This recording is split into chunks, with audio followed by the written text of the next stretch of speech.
යන්න ඕනේ. ගිලින්න.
හොඳ ගායකයෝයි වාදකයෝ ඉන්නවනේ. සමහර අයට හොඳට නටන්නත් පුළුවන්. මොකද කියන්නේ?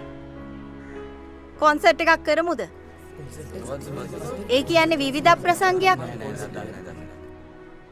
කැමති අය ඉන්නව නම් අත උස්සන්න. ඒ කියන්නේ ඔක්කොමලා කැමති? හරි. අපි ඉගෙන ගන්නව විතරක් නෙවෙයි. ඉගෙන ගන්න ගමන් ඉස්කෝලේ ඉන්න කලාකාරයෝ, ක්‍රීඩකයෝ ඔක්කොම ඉස්මතු කරලා ගන්න ඕනේ. ඉස්කෝලේ කාලේ හැමදාම නෑනේ. ඊටාම කෙටි කාලයයි තියෙන්නේ. මං සෞන්දර්ය ටීචර්ස්ලට කතා කරන්න. හරි?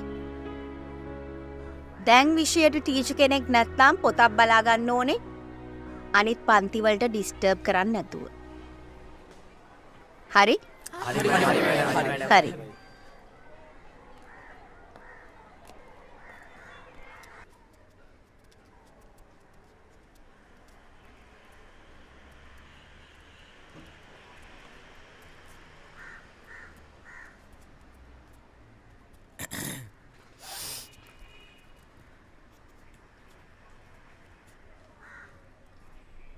උඹ අද ඉස්කෝලේ යන්නේ නැද්ද?